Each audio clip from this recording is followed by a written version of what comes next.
Isang lalaki na may malubhang sakit na kanser ang iniwan ng kanyang asawa at anak na babae. Makalipas ang ilang buwan, bumalik sila para sa mana, walang kaalam-alam sa kung ano ang naghihintay sa kanila. Si Sean ay palaging isang tao na may maingat na gawi. Si Sean, 22 taong gulang at may-ari ng isang kilalang tindahan ng kotse sa bayan, ay namuhay sa isang organisadong schedule. Ang kanyang mga araw ay nagsisimula ng maaga, may kasamang simpleng agahan, pagrepaso ng mga ulat at pang-araw-araw na inspeksyon ng kanyang showroom upang mapanatiling maayos ang lahat. Kilala siya sa pagpapahalaga sa kontrol at kaayusan, at ang mga katangiang ito ang nagdala sa kanya ng tagumpay sa trabaho. Ngunit kamakailan, nagsimula si Sean na makaramdam ng labis na panghihina at pagkapagod. Sa simula, inisip niyang ito ay dahil sa stress mula sa pamamahala ng kanyang matagumpay na negosyo. Ngunit sa paglipas ng panahon, lumala ang pagkapagod kasabay ng pagkawala ng ganang kumain na nagdulot ng pangamba. Sa kabila ng pagpipilit ng kanyang asawang si Brooke, nag-atubili si Sean na magpatingin sa doktor, iniisip na lilipas din ang mga sintomas. Ngunit isang umaga, isang matinding pagkahilo habang bumabangon siya mula sa kama ang nagtulak sa kanya na humawak sa aparador, senyales na panahon na upang magpakonsulta sa doktor. Labis na nag-aatubili, nagpa-appointment si Sean kay Dr. Olivia, ang matagal na nilang porporong doktor ng pamilya. Ang kanyang klinika ay isang maaliwalas na lugar, pininturahan ng magaan na mga kulay at may mga larawan ng tahimik na tanuwin. Ngunit si Sean ay masyadong balisa sa kanyang nararamdamang takot para maginhawahan. Nang makita siya ni Dr. Olivia, ang kanyang mainit na pagbati ay agad na naging seryoso matapos marinig ang mga sintomas ni Sean. Nag-utos siya ng serye ng mga pagsusuri na isinagawa ni Sean nang may halong pag-aatubili at pagkabagot. Habang hinihintay ang mga resulta, si Sean ay nakaramdam ng kakaibang bigat ng paghihintay, hindi katulad ng dati niyang kawalang pasensya. Nang bumalik siya sa opisina ni Dr. Olivia makalipas ang ilang araw, ang kanyang malungkot na mukha ay nagpahiwatig ng masamang balita. Naging tila nakakasakal ang katahimikan sa silid habang inihayag ng doktor ang diagnosis. Malubhang kanser na may 6 na buwang natitira. Ang mga salita ay tila umalingaw-ngaw mula sa malayo, surreal at nagugulo. Pinilit ni Sean na intindihin ang realidad habang ipinapaliwanag pa ni Dr. Olivia. Ngunit hirap niyang maintindihan ang bigat ng pagkakaroon ng kalahating taon na lamang upang mabuhay. Si Sean ay palaging ipinagmamalaki ang kanyang malusog na pangangatawan at walang hanggang enerhiya. Ngayon, biglang pagharap sa kanyang sariling kamatayan ay isang matinding realidad. Bawat salita ni Dr. Olivia ay tila naglalayo sa kanya mula sa matatag na buhay na kanyang nakasanayan. Paglabas niya mula sa opisina ng doktor, tila nawalan ng kulay ang makulay na mundo sa labas. Ang mga pamilyar na kalye at mga mukha ay tila malayo at kakaiba na sa kanya. Nagmaneho siya pauwi ng tahimik, hindi na nakikinig sa radyo na dati niyang ginagawa upang mag-relax. Ang kanyang isip ay isang nag-uumalpas na dagat ng mga pag-iisip. Walang ni isa ang tumatagal ng sapat para maintindihan. Pagdating sa bahay, sinalubong siya ni Brooke na may nag-aalalang tingin. Agad na naramdaman ang kakaiba. Si Sean ay bulong lamang ang nagawa. Humiling ng kaunting oras mag-isa habang siya'y tumungo sa kanyang opisina, pinalilibutan ng mga alaala ng kanyang pamilya at mga tagumpay sa trabaho. Ang mga alaala ng pagtatayo ng kanyang negosyo mula sa simula at ang saya ng kanyang anak na si Mary sa showroom noong bata pa ay bumalik. Ngunit ngayon, ang mga alaala na ito ay tila walang halaga sa harap ng kanyang limitadong hinaharap. Sa mga sumunod na araw, si Sean ay nalugmok sa pagninilay-nilay. Hindi siya makakain o makatulog habang pinag-iisipan ang mabigat na gawain ng pagsisiwalat ng kanyang kalagayan sa kanyang pamilya. Ang pag-iisip na magdulot ng takot at lungkot kay Brooke at Mary ay masakit para sa kanya. Nang gabing iyon, habang papalubog na ang araw, napagtanto ni Sean na ang kanyang malaking hamon ay hindi lamang ang laban sa kanser, kundi laban din sa oras at sa mapait na katotohanan ng hinaharap na hindi niya maaabot. Ang maingat na pagkakabuo ng kanyang buhay ay unti-unting nagkakalas, tanda ng malalim na pagbabago na nangangako ng walang anumang mananatiling pareho. Pagkaraan ng ilang gabing walang tulog at araw ng pagninilay, nagpasya si Sean na ibahagi ang kanyang diagnosis sa kanyang pamilya. Sa kabila ng takot na bumabalot sa kanya, hindi na opsyon ang pagtatago ng katotohanan. Si Brooke ay nasa kusina, abala sa paghahanda ng almusal gaya ng karaniwan niyang ginagawa tuwing umaga. Habang marahang humuhuni si Brooke ng isang pamilyar na tono, isang ugaling ginagawa niya tuwing malalim ang kanyang konsentrasyon, saglit na pinagmasdan siya ni Sean, habang ang kirot sa kanyang puso ay lalong tumindi, naghahanda na ibigay ang nakakasakit na balita. Tahimik siyang lumapit at ipinatong ang kanyang kamay sa balikat ni Brooke. Lumingon si Brooke na may ngiti, ngunit agad nagbago ang ekspresyon niya nang makita ang lungkot sa mga mata ni Sean. Ano ang nangyayari, Sean? Para kang may dinadamdam, tanong niya. Brooke, kailangan nating mag-usap, sabi ni Sean. Ang kanyang boses ay garalgal. Bawat salita ay tila nagpapahirap sa kanya. Nang mawala ang ngiti ni Brooke, umupo siya sa mesa ng kusina. Puno ng pag-aalala ang kanyang mga mata. Malala ba ito? Tanong niya. Dahan-dahang tumango si Sean at umupo sa tabi niya. Pumunta ako sa doktor at hindi maganda ang mga resulta. May cancer ako, Brooke, at ito'y malubha. Binigyan lang nila ako ng 6 na buwan, sabi ni Sean. Saglit na katahimikan ang bumalot sa silid habang sinusubukang intindihin ni Brooke ang nakakaibang balita. Namuo ang mga luha sa kanyang mga mata, ngunit mabilis niyang pinahid ang mga iyon, pilit na hindi umiyak. Hindi ito pwedeng mangyari. Palagi kang malakas, malusog.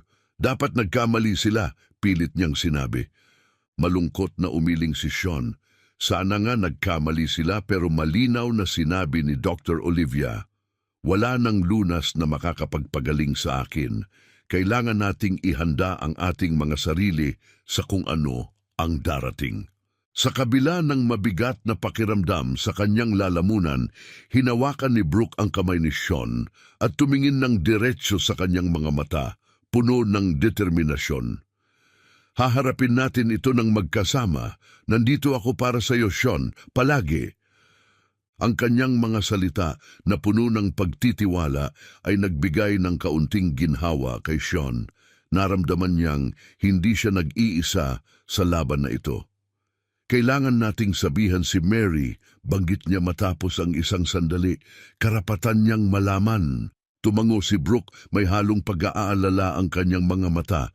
Si Mary ay sensitibo at alam nilang matindi ang magiging epekto ng balitang ito sa kanya. Nang gabing iyon, pagdating ni Mary sa bahay, puno ng buhay siya gaya ng dati. Ngunit kakaiba ang tensyon sa mukha ng kanyang mga magulang na nakaupo sa sofa. Dad, Mom, anong nangyayari? Tanong ni Mary, ramdam ang tensyon. Tinuro siya ni Sean na umupo at sa parehong hirap na naranasan niya kanina sa pakikipag-usap kay Brooke, ibinahagi niya ang kanyang diagnosis sa kanilang anak. Tahimik na nakaupo si Mary, ang mukha niya ay dahan-dahang nagbago mula sa pagkabigla, sa hindi makapaniwala at sa huli sa matinding lungkot. Tumulo ang kanyang mga luha habang umiling siya sa kawalan ng pag-asa. Hindi, Dad, hindi ito pwedeng mangyari. Ikaw ang bayani ko, hindi ka pwedeng magkasakit ng ganito. Nanginginig ang kanyang boses habang nagsasalita. Hinawakan ni Sean ang kanyang kamay at marahang pinisil. Alam kong mabigat ito, mahal ko. Pero kailangan ko kayo ngayon higit kailanman.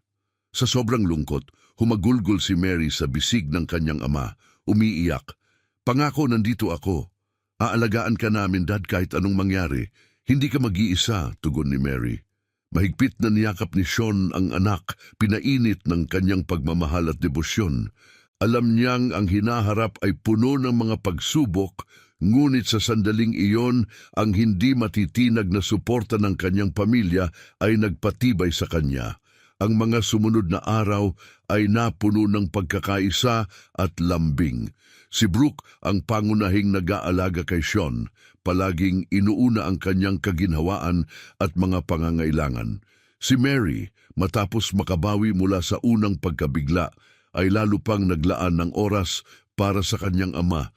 Pilit na pinapanatiling masaya ang atmosfera sa bahay. Pinili nilang hindi mag-isip tungkol sa hinaharap, sa halip ay sinamantala ang kasalukuyan at ang bawat sandaling magkasama sila. Taimtim silang nagkasundo na sulitin ang bawat araw na parang ito na ang huli na nagdulot ng kapayapaan sa loob ni Sean. Alam ni Sean na ang kanyang laban ay magiging mahirap, ngunit sa presensya ni na Brooke at Mary, naramdaman niyang handa siyang harapin ang anumang pagsubok. Ang kanilang mga pangako ng pagmamahal at suporta ang nagsilbing kanyang sandigan sa gitna ng unos. Sa kanilang tabi, naniwala siyang kakayanin niyang harapin ang pinakamahirap na laban ng kanyang buhay. Subalit habang lumalala ang kanyang kalagayan, unti-unti nang lumitaw ang mga palatandaan ng kanyang panghihina.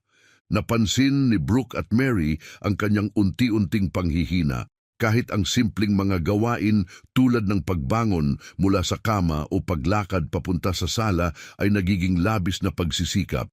Sinikap ni Sean na magpanggap na kalmado, tinatago ang bigat ng kanyang sakit. Ngunit alam ni na Brooke at Mary ang totoo. Lalo na si Brooke, na tila unti-unting lumalayo, nagiging malayo ang emosyon at abala sa kanyang sariling mga alalahanin. Malayo sa dati niyang maalalahanin at mapag-alaga. Mga pagtatangka ni Sean na magtagpo ng tingin, abala sa mga walang kabuluhang gawain sa bahay na tila nagiging paraan niya ng pagtakas. Tuwing sinusubukan ni Sean na kausapin siya tungkol sa kanilang kalagayan, sasagot si Brooke ng maikling mga salita o mabilis na magbabago ng paksa. Ang emosyonal na distansyang pinapanatili ni Brooke ay mas nagdulot ng sugat kay Sean kaysa anumang pisikal na sakit. Sinubukan niya ng ilang beses na sirain ang pader na itinayo ni Brooke, ngunit bawat pagsubok ay nagpatunay lamang sa hindi matatawid na agwat sa pagitan nila. Samantala, si Mary ay nagkaroon din ng ibang paraan ng pagharap sa sitwasyon. Ang anak na nangako ng suporta ay ngayon madalas nawala sa bahay. Noong una, inisip ni Sean na ito ay paraan lamang ni Mary upang makaya ang sitwasyon, ngunit ang mga gabing wala siya ay naging mas mahaba at mas madalas. Pag-uwi ni Mary ng hating gabi, kadalasan lasing at mukhang pagod mula sa paglabas, napuno si Sean ng kalungkutan at pangamba. Kaunti lamang ang sinasabi ni Mary sa bahay at mas pinili na magkulong sa kanyang silid. Pinagmamasdan ito ni Sean na may halong lungkot at pagkabahala, naiintindihan na nahihirapan si Mary na tanggapin ang katotohanan, ngunit ang kanyang paraan ay nag-iwan kay Sean ng mas malalim na pakiramdam ng pagkakaisa. Sinubukan niyang kausapin si Mary ng ilang beses upang maintindihan ang kanyang nararamdaman, ngunit palaging iniiwasan ni Mary ang usapan, sinasabing ayos lang siya at kailangan lang ng espasyo. Si Brooke naman ay tila walang pakialam o hindi napapansin ang pababang landas na tinatahak ni Mary. Masyadong abala sa kanyang sariling mundo, na lalo pang nagdagdag sa pakiramdam ng kalungkutan ni Sean. Ang mga hapunan at panonood ng TV nang magkakasama ay halos nawala at kadalasang mag-isa na kumakain si Sean, napapaligiran ng nakakatakot na katahimikan sa bahay na dati puno ng buhay. Matapos ang isa pang mahabang pagkawala ni Mary, nagpasya si Sean na oras na upang harapin ang sitwasyon. Pagbalik ni Mary na malinaw na balisa, pinaupo niya ito upang kausapin. Sa kalmadong tono, tinanong niya si Mary tungkol sa kanyang paglayo. Nakayuko, si Mary ay sumagot ng hindi malinaw na nagpapahiwatig ng kanyang hirap sa pagtanggap ng kondisyon ng ama. Hindi ko kaya, Dad, na makita kang ganito. Hindi ko alam ang gagawin ko, kaya tinatangka kong takasan ito kahit pansamantala lang. Amin ni Mary, puno ng emosyon ang kanyang boses. Ipinaabot ni Sean ang kanyang pag-unawa sa nararamdaman ni Mary, ngunit muling sinabi kung gaano niya siya kailangan, sabik na maibalik ang dating suportang ipinangako ng anak. Ngunit sa sobrang bigat ng kanyang sariling kalungkutan, mabilis na bumalik si Mary sa kanyang silid, iniwan si Sean na muli nag-iisa. Mas lalong nakakabahala ang emosyonal na paglayo ni Brooke. Kahit na pisikal na naroon siya, tila emosyonal siyang wala. Ang mga pagsisikap ni Sean na kumonekta sa kanya ay madalas na nauuwi sa karagdagang paglayo ni Brooke. Ang haligi ng pamilya ay ngayon tila nababasag. Nahihirapang harapin ang paparating na pagkawala ng asawa at ang sarili niyang mga takot sa kamatayan. Ang mga gabi ay lalong naging pahirap kay Sean. Habang nakahiga sa tabi ni Brooke, nararamdaman niya ang malawak na agwat sa kanilang damdamin. Habang siya ay nagpapalit-palit ng pwesto, hinahanap ang pisikal na ginhawa. Ang mas malalim na sakit ay nasa pagkakahiwalay mula sa babaeng pinakamamahal niya sa panahong higit niyang kailangan ang suporta nito. Isang gabi, sinubukan ni Sean na ibahagi ang kanyang nararamdaman, ngunit tumalikod lamang si Brooke, sinasabing siya'y pagod at kailangan ng tulog. Ang katahimikan sa kanilang tahanan ay mas lalong tumindi, sumasalamin sa kawalan sa loob ni Sean. Labis niyang hinahangad ang tunog ng tawa ni Mary at ang malalim na pag-uusap nila ni Brooke tungkol sa hinaharap. Mga pangarap na ngayoy nilamon ng anino ng kanyang sakit. Ang kanyang kalungkutan ay lumalim, isang palagiang presensya na unti-unting umuubos hindi lamang ng kanyang pisikal na lakas, kundi pati na rin ng kanyang emosyonal na tibay. Ang mga alaala ng masasayang panahon lamang ang naging kanyang kanlungan. Hinahawakan niya ang mga ito, nagbabakasakaling makakuha ng lakas upang magpatuloy. Ngunit bawat araw na lumilipas, ang bigat ng pagkakahiwalay ay lalo pang dumadagundong at naramdaman ni Sean na siya'y pinababayaan ng mga mahal niya sa buhay. Nagsimula siyang matakot na hindi ang kanser ang tatapos sa kanyang buhay, kundi ang malalim na pakiramdam ng pag-abandona ng mga taong pinakamahalaga sa kanya. Ang mga araw ay humaba, puno ng walang katapusang kalungkutan. Ang katahimikan sa bahay ay napakabigat, nagtutulak sa kanyang isip sa mga madilim at desperadong kaisipan. Sa gitna ng malalim na pagkakahiwalay na ito, lumitaw si Curtis, isang matalik na kaibigan bilang liwanag ng pag-asa. Si Sean at Curtis ay lumaki ng magkasama sa isang simpleng kapitbahayan, pinupuno ang kanilang mga hapon ng mga larong kalye at pinagsasaluhang mga pangarap ng mas maliwanag na hinaharap. Bagaman naghiwalay ng landas ang kanilang mga buhay, nanatiling matatag ang kanilang pagkakaibigan. Si Curtis, palaging sumusuporta, ay laging ipinagmamalaki ang mga tagumpay ni Sean nang hindi kailanman naramdaman ang anino nito. Nang malaman ni Curtis ang tungkol sa karamdaman ni Sean, nagsimula siyang dalawin ang kaibigan ng regular. Nauunawaan ang bigat ng sitwasyon ni Sean, sinigurado niyang ibigay ang suportang lubos na kailangan ni Sean. Para kay Curtis, ang pagkakaibigan ay isang sagradong tungkulin at determinado siyang hindi hayaang mag-isa si Sean sa kanyang laban. Naging bukal ng aliw ang mga pagdalaw ni Curtis kay Sean. Bawat bisita ay may daladalang tunay ng ngiti at masiglang pananaw na tila pansamantalang nagtataboy sa lungkot na bumabalot sa buhay ni Sean. Nag-uusap sila ng matagal, kadalasan sa sala o sa hardin kung saan magaling si Curtis sa pagpapagaan ng mga seryosong usapan. Naalala mo ba noong muntik na tayong mapilayan habang sinusubukang akyatin ang puno ng kapitbahay mo? Tanong ni Curtis. Ang tawa niya'y bumubusog sa silid habang inaalala ang kanilang kabataan. Ang mga kwentong ito ay nagtulak sa kanilang magbahagi na ng tawa na pansamantalang nagpapaluwag sa mga sakit ni Sean. Paano ko makakalimutan? Tugon ni Sean habang ang tawa ay nagpapaginhawa sa kanyang katawan. Nalito ang nanay ko nang malaman. Sa tingin ko iyon na ang huling nakita natin ng punong iyon ng bayabas. Sa mga sandaling iyon, napapaligiran ng init ng mga alaala kasama si Curtis. Nakahanap si Sean ng kinakailangang pahinga mula sa sakit. Isang paalala ng mas maliwanag na araw sa gitna ng pinakamadilim na pagsubok. Sean ay nakaramdam ng matinding saya at nostalgia sa tuwing bumibisita ang kanyang mga kaibigan. Tila bumabalik siya sa panahon kung saan ang pinakamalaking suliranin niya ay ang mga gawain sa paaralan at ang pakikipagnegosasyon ng curfew sa kanyang mga magulang.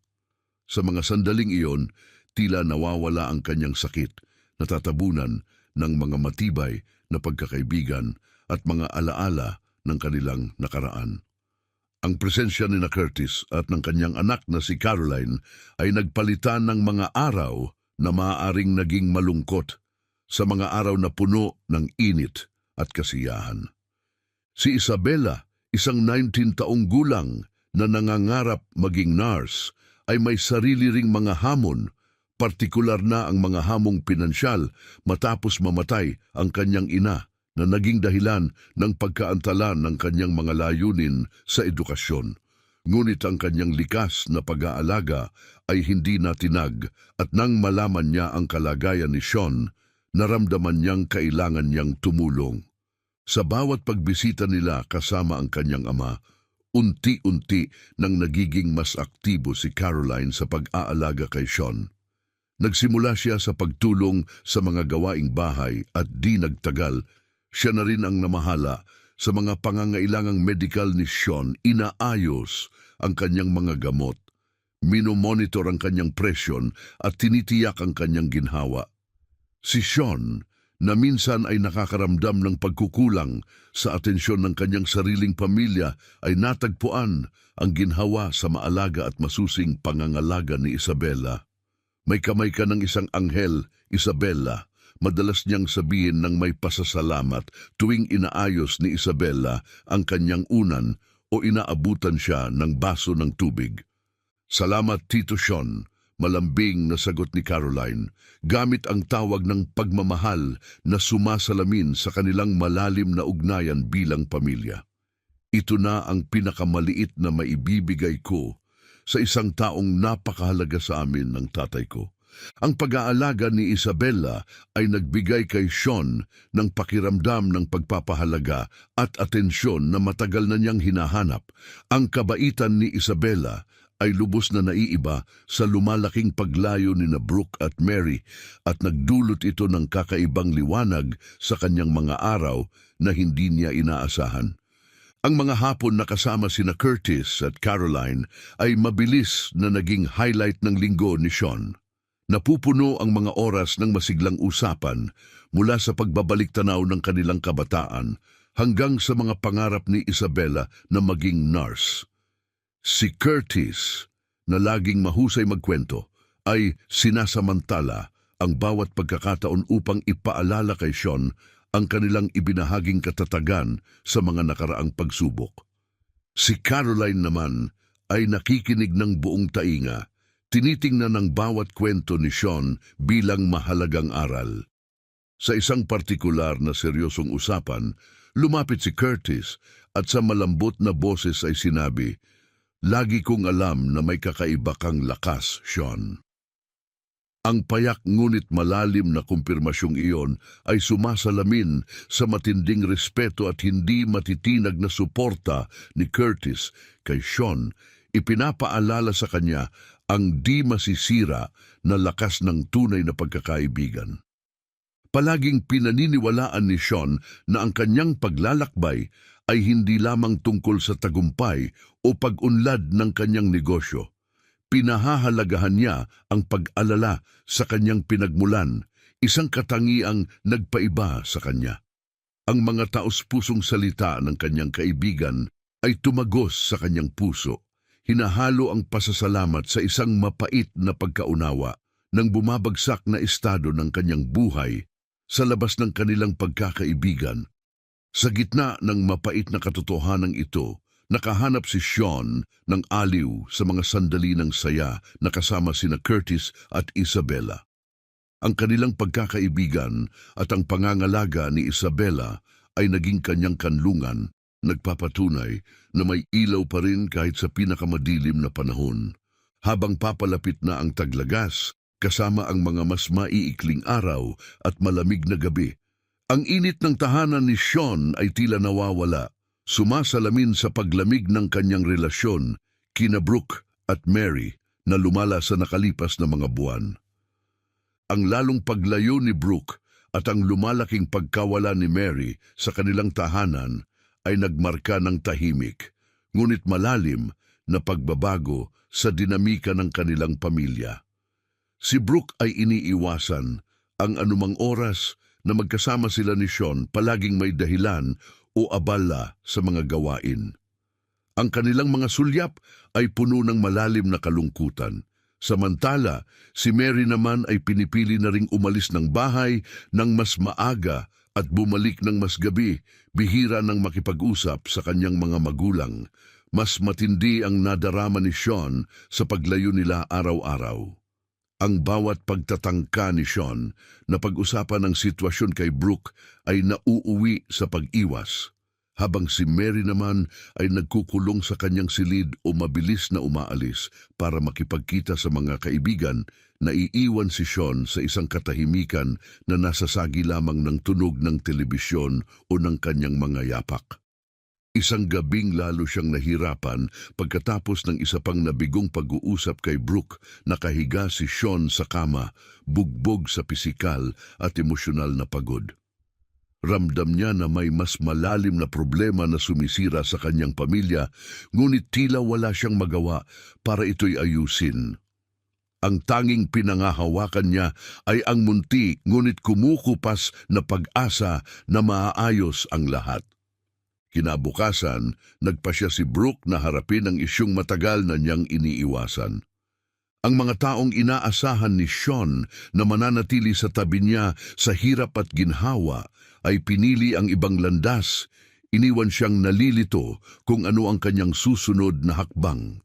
Sa puntong ito, ang bahay na dating puno ng tawanan ay ngayoy tahimik na puno ng kalungkutan. Nakaupo si Sean sa kanyang upuan sa sala, nakatingin sa kawalan, nagsusumikap mag-ipon ng lakas ng loob upang harapin ang natitirang bahagi ng kanyang buhay. Lubos na alam ang paparating na kalungkutan, ang nakakabinging katahimikan na bumalot sa tahanan ni Sean matapos umalis sina Brooke at Mary ay nakakapangapi. Ang bawat silid ay tila walang laman, puno ng mga alaala ng mga oras na kasama ang mga mahal niya sa buhay. Isang matinding pakiramdam ng kalungkutan ang bumalot sa kanya. Pinalalalim ang pakiramdam ng kawalan ng kontrol na tumitindi araw-araw. Si Sean, na ngayoy pinahina ng kanyang karamdaman, ay naramdaman ang unti-unting pagkaubos ng kanyang emosyonal na lakas. Tila ang pag-alis ng kanyang mga mahal sa buhay ay sumipsip ng natitirang sigla sa kanya. Si Curtis, palaging mapagmatsyag sa kalagayan ng kanyang kaibigan, ay napansin ang pagbabagong ito. Ang kanilang regular na pagbisita kasama si Isabella ay nagpapatuloy. At sa isa sa mga pagbisitang ito, naramdaman ni Curtis ang lalong lumalalim na kalungkutan sa bahay ni Sean. Karaniwan, mabilis na sinasagot ni Sean ang katok ni Curtis. Ngunit sa pagkakataong ito, mas matagal bago siya sumagot. Pagpasok ni Curtis, nasa lubong siya ng malamyang presensya ni Sean. Kumikintab ang kanyang balat at ang malalim na mga eyebag ay nagpapatunay ng mga gabing puno ng alalahanin. Ang pilit ng ngiti ni Sean ay hindi kayang itago ang kanyang malalim na kalungkutan. Pagpasok ni Curtis, agad niyang napansin ang kawalan ng mga gamit ni Brooke at Mary na dati ay laging nakahanda para sa kanilang mga lakad. "Sean, anong nangyayari?" tanong ni Curtis. Ang kanyang tinig puno ng pag-aalala. Nasaan sina Brooke at Mary? Bumuntong hininga si Sean, ramdam ang bigat ng paliwanag na isisiwalat niya. Alam niyang malalim ang malasakit ni Curtis. Ngunit ang bigkasin ang katotohanan ay mas lalong nagpapatotoo at nagpapaantig sa sakit ng sitwasyon. "Umalis na sila, Curtis. Hindi nila kinaya ang sakit ko. Pinili nilang hindi na manatili," ani Sean, at bumalot ang isang katahimikan puno ng pagkabigla. Si Curtis, na karaniwang kalmado, ay nakipaglaban sa pagsiklab ng galit at matinding lungkot para sa kanyang kaibigan. Matagal na niyang kilala si Sean mula pagkabata at alam niyang bukas palad ito. Hindi maisip ni Curtis na may sinuman na magagawang iwan si Sean sa ganitong kalagayan. "Iniwan kanila ng ganito?" Mahinang tanong ni Curtis, pilit pinipigil ang kanyang emosyon. Tumango lamang si Sean, wala siyang masabi. Hindi na kailangan ng karagdagang salita. Ang pighati sa mga mata ni Sean ay nagsabi ng lahat. Si Isabela, nakasama ng kanyang ama, ay tahimik na nakinig sa masakit na balita. Lagi niyang tinitingnan si Sean bilang isang ama-amahan, at ang nakikita siya sa ganitong sitwasyon ay nagpatibay ng isang resolusyon sa kanyang puso. Matapos ang isang mahabang katahimikan, tahimik na nagpahayag si Curtis. "Sean, hindi mo ito haharapin mag-isa. Lilipat kami ni Caroline dito para alagaan ka," biglang sinabi ni Curtis. Nabigla si Sean. "Curtis, ayokong maging pabigat. Mayroon kayong sariling buhay." Ngunit tinapos ni Curtis ang usapan, ang kanyang tingin matatag. "Sean, parang kapatid kita. Mula nang pumanaw si Catherine, kami na lang ni Caroline. Walang humahadlang sa amin. Kami isang maliit ngunit matibay na pamilya. Pinag-usapan na namin ito at sumang-ayon kaming ang prioridad namin ay ang suportahan ka. Hindi ito pasanin kundi isang desisyon ng mga nagmamalasakit sa iyo. Wala nang mas mahalaga sa amin ngayon kaysa ang maging kasama mo." Si Isabela, na nasa tabi ng kanyang ama, ay tumango ng matatag. "Tito Sean, gusto namin na nandito para sa iyo. Gusto kong alagaan ka, narito kapag kailangan mo. Walang dahilan upang manatili kami sa malayo kung nangangailangan ka ng suporta. Parte ka ng pamilya namin." Nang marinig ni Sean ang mga salitang ito, napuno ng luha ang kanyang mga mata. Hindi dahil sa lungkot, kundi dahil sa malalim na pasasalamat. Hindi niya naisip na may ibang tao maliban sa kanyang sariling pamilya ang magpapakita ng ganoong kabaitan at dedikasyon. Si Curtis at Caroline ay hindi lamang tumutulong sa kanya. Binibigyan nila siya ng pagmamahal at suporta na akala niya'y tuluyan ng nawala sa kanyang buhay. Ang paglipat ng mga ito sa kanyang tahanan ay naganap ng mabilis. Sa loob lamang ng ilang araw, inilipat ni Curtis at Caroline ang kanilang mga kinakailangang gamit. Ginawang komportable ang guest room para kay Isabela, habang si Curtis ay kumuha ng malapit na silid upang mas madaling magbigay ng tulong sa gabi. Ang kanilang presensya ay muling nagbigay buhay sa dating malungkot na bahay.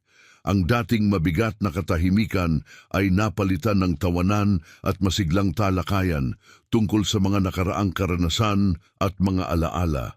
Si Curtis, na palaging magaan ang loob, ay palaging nagdudulot ng ngiti kay Sean kahit sa mga pinakamahirap na araw nito. Si Isabela naman, sa kanyang masinsinang pag-aalaga, ay naging isang mahalagang tagapag-alaga na hindi inakala ni Sean na kailangan niya. Habang lumilipas ang mga linggo at buwan, lalong tumibay ang ugnayan sa kanilang lahat.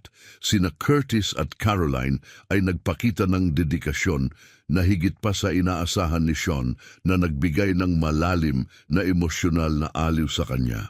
Ramdam ni Sean ang labis na ginhawa. Alam niyang sa kanyang huling mga buwan, siya ay napapaligiran ng tunay na pagmamahal. Ang bahay, na dating simbolo ng kalungkutan, ay muling naging buhay, binuhay ng matibay na katapatan ng mga taong piniling manatili. Ang mga gabi ay puno ng mahahabang usapan na puno ng damdamin.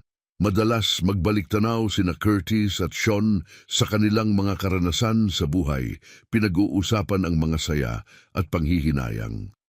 Madalas sumali si Caroline, hinihigop ang karunungan mula sa kanilang mga pag-uusap na lalong nagpapatibay ng kanyang paghanga sa dalawang lalaking labis niyang pinahahalagahan. Alam ni Sean na limitado na ang kanyang oras, ngunit naramdaman niyang natamo na niya ang isang di matatagpuang kapayapaan. Ang katiyakan na hindi siya nag-iisa at ang walang sawang suporta ni na Curtis at Isabella ay nagpatibay sa kanya laban sa mga pang-araw-araw na hamon ng kanyang sakit at panghihina. Ang kanilang desisyon na lumipat ay hindi lamang isang pagpapakita ng kabaitan. Ito'y isang matinding pahayag ng walang kondisyong pagmamahal na humila sa kanya mula sa gilid ng kawalan ng pag-asa. Si Sean ay labis na nagpapasalamat, sigurado na sa kabila ng mga pagsubok, ang mundo ay may sapat pang kabaitan at pag-asa na maibibigay. Habang lumalala ang kanyang kalagayan, bawat araw ay nagdadala ng bagong mga hamon. Ang kanyang kalusugan ay mabilis na bumagsak at bawat gawain ay naging mahirap. Ngunit sa kabila ng pisikal na paghihirap, ang suporta nina Curtis at Caroline ay nanatiling matatag. Kahit alam ni Sean na walang paggamot na makakapagpagaling sa kanya, nauunawaan niyang mahalaga ang palliative care upang mapanatili ang kanyang kaginhawaan sa mga huling araw. Gayunpaman, ang tumataas na gastos ng mga kinakailangang paggamot ay mabilis na ubos ang kanyang mga ipon. Isang gabi na hindi siya mapakali, hinarap ni Sean ang pinakamahirap na desisyon ng kanyang buhay. Napagpasyahan niyang ibenta ang kanyang car dealership, isang simbolo ng mga tagumpay na bunga ng kanyang walang tigil na pagsisikap at tiyaga. Sa kanya, ang pagbitiw sa dealership ay parang pagkawala ng bahagi ng kanyang pagkatao, ngunit kinikilala niya ang pangangailangang gawin ang sakripisyong ito upang hindi siya mag-iwan ng utang sa mga mahal niya pagkatapos ng kanyang pagpanaw. Kinabukasan tinawag ni Sean si Curtis para sa isang pribadong pag-uusap sa sala. Mabigat ang kanyang damdamin habang ibinunyag ang kanyang plano. Curtis, kailangan ko ng tulong mo para ibenta ang dealership. Hindi ko na ito kayang patakbuhin at kailangan natin ng pondo para sa aking pangangalaga at mga pangangailangan sa hinaharap. Si Curtis, bilang matapat na kaibigan, agad na pumayag, bagaman ang kanyang ekspresyon ay nagpakita ng malalim na lungkot sa balitang ito. Sigurado ka ba dito, Sean? Ibuhos mo ang lahat sa negosyo na yan, tanong ni Curtis, halatang may pag-aalala. Tumango si Sean, pinipilit na manatiling matatag. Kailangan ito. Pero, pakiusap, huwag nating ipaalam kay Caroline ang totoong dahilan ng pagbebenta. Sobra na ang binibigay niya. Ayokong dagdagan pa ang kanyang mga alalahanin. Pinarangalan ni Curtis ang hiling ni Sean at inasikaso ang pagbebenta ng dealership ng tahimik, kasama ang lahat ng kinakailangang papeles. Si Sean naman ay sinubukang ilihis ang kanyang isip mula sa bigat ng emosyon, ngunit sa bawat pirma ay parang isinasara niya ang isang mahalagang kabanata ng kanyang buhay.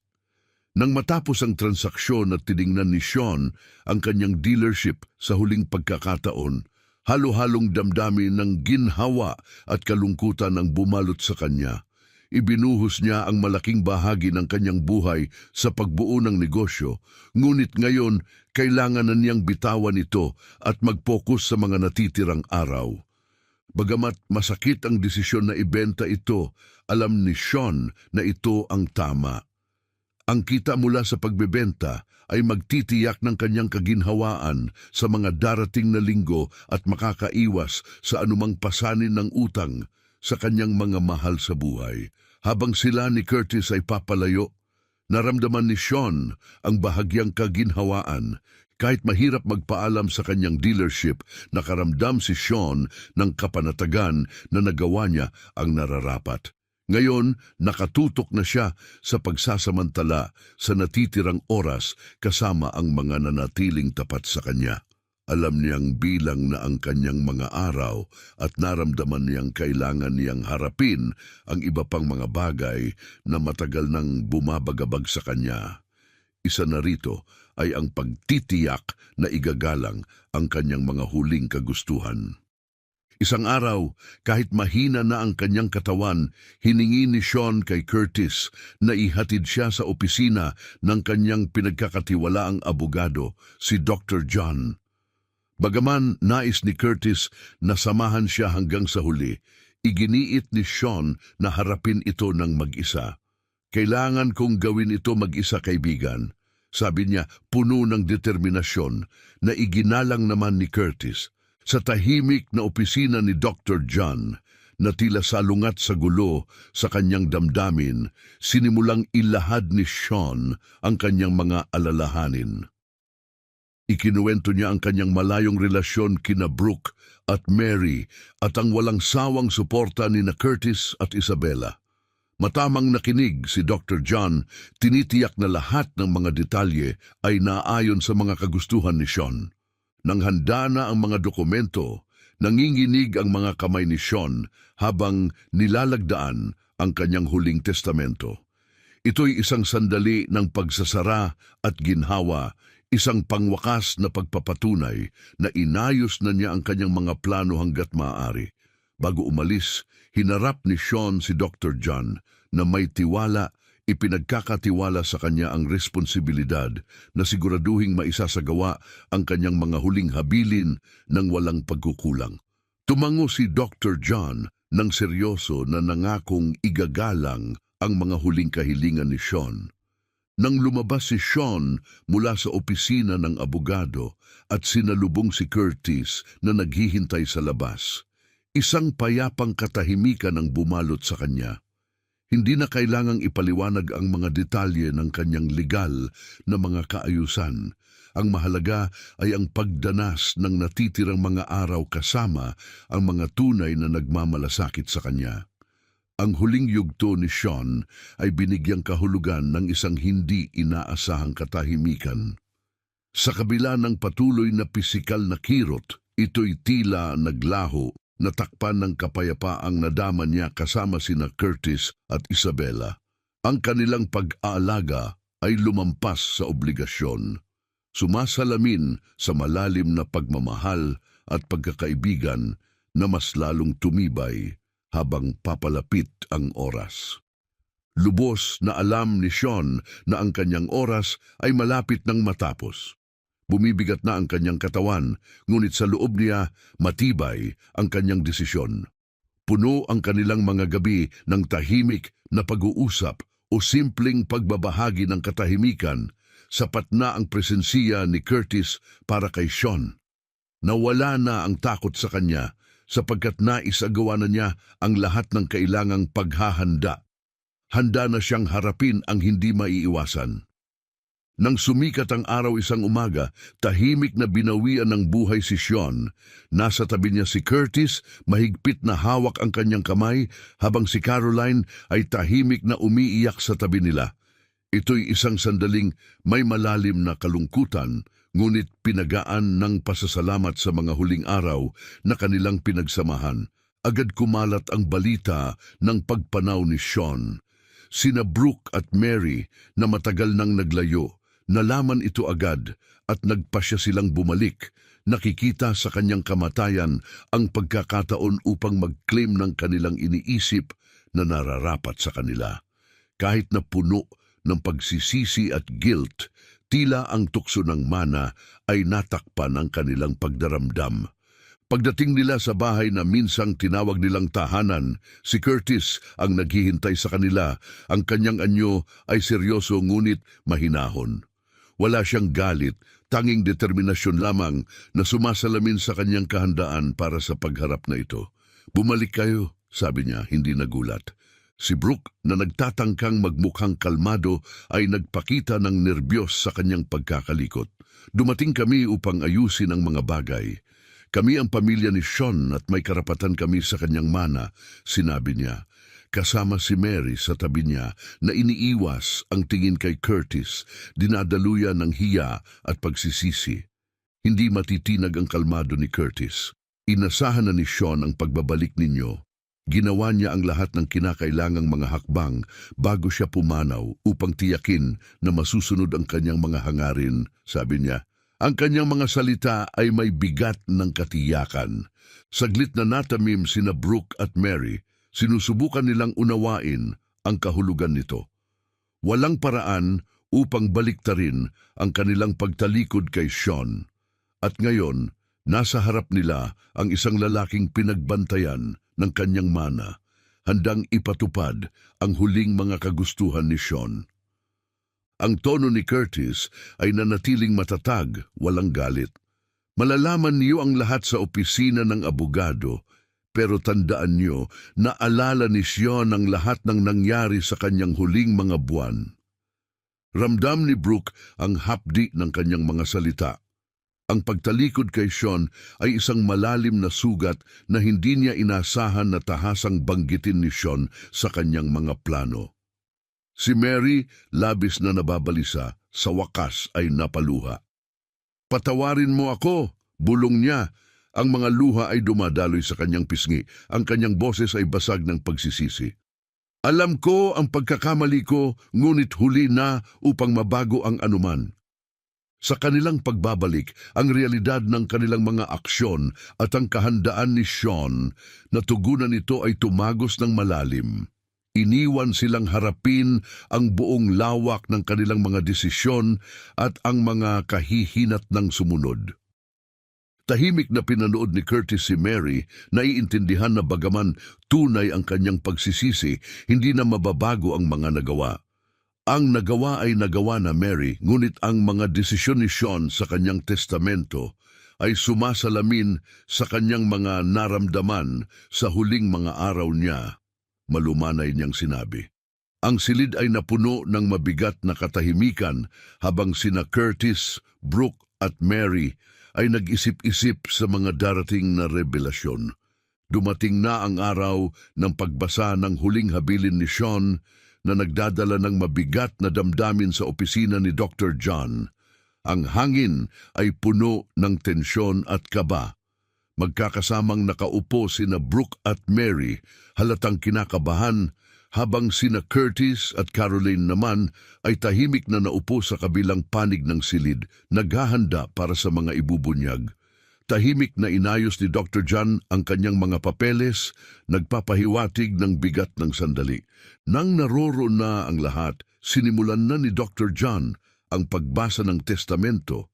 Ang kanyang boses ay matatag, ngunit puno ng emosyon. Ang testamento na ito ay sumasalamin sa huling mga hangarin ni Sean Almeida na isinulat at nilagdaan sa aking harapan, simula niya. Huminto ang lahat sa kanilang paghinga. Ang mga susunod na salita ay hindi lamang mga formalidad, kundi salamin ng pinakamalalim na damdamin ni Sean. Ang testamento ni Sean ay nagpapahayag ng kanyang walang hanggang pagmamahal para sa kanyang pamilya at ang matinding sakit mula sa kanilang pagtalikod noong pinakakailangan niya sila. Ang kanyang tono ay tuwiran, walang hinanakit ngunit hindi rin nagpapalubag loob na nagdulot ng pagkabalisa kay Brooke at Mary. Nais ni Sean na matagpuan ninyong lahat ang kapayapaan at lakas upang magpatuloy. Patuloy ni Dr. John, huminto bago ilahad ang mga pangunahing desisyon sa testamento. Gayunpaman, Ang kanyang mga desisyon ay sumasalamin sa mga realidad na kanyang hinarap sa huling mga buwan niya. Nang lumabas sila mula sa opisina ng abogado, marahang ipinatong ni Curtis ang kamay niya sa balikat ni Isabela. Ang kanyang boses ay malumanay ngunit matatag. Igagalang natin ang alaala ni Sean tulad ng nais niya, sabi niya nang may katiyakan. Tumango si Caroline, lubos na nauunawaan ang responsibilidad at pribilehiyong ipagpatuloy ang buhay na sinigurado ni Sean para sa kanila. Sa mga sumunod na buwan, nagkaroon ng malalaking pagbabago sa buhay ng lahat ng sangkot. Sinamantala ni Caroline ang pagkakataon na tuparin ang kanyang pangarap na maging isang nurse. Pinalakas ng bagong layunin upang sulitin ang pagkakataong ibinigay sa kanya ni Sean. Tinahak niya ang kanyang pag-aaral nang may sigasig at determinasyon na may hangaring mabuhay nang naaayon sa pamana at tiwala na ipinagkaloob sa kanya. Nakahanap naman si Curtis ng kapanatagan sa pagpapanatili ng alaala ng kanyang mahal na kaibigan. Regular siyang dumadalaw sa puntod ni Sean, nag-aalay ng mga bulaklak, nagbabahagi ng mga kwento, at nagpapahayag ng pasasalamat na parabang naririnig siya ni Sean habang inaalala ang mga mahahalagang sandaling kanilang pinagsamahan. Samantala, sina Brooke at Mary ay patuloy na nakikipagbaka sa mga bunga ng kanilang mga naunang desisyon. Si Brooke, na ngayoy nag-iisa, ginugol ang kanyang mga araw sa pagninilay kung ano kaya ang maaaring naging iba. Dinadalaw ng mga multo ng kanyang mga pagpili. Si Mary naman ay sinimulan ang landas ng pagsisiyasat sa sarili at paghingi ng kapatawaran. Binibigatan ng pagsisisi sa pag-abandona sa kanyang ama sa panahong kailangan siya nito. Ngunit determinado na mabuhay sa paraang magbibigay galang at parangal sa alaala ni Sean. Sana ay nagustuhan ninyo ang kwento natin ngayon. Kung naantig kayo, mag-subscribe sa aming channel para hindi nyo makaligtaan ang mga susunod na kwento. Huwag kalimutang i-like at ibahagi ang inyong mga saloobin sa mga komento sa ibaba. Kita-kita tayo sa ating susunod na video.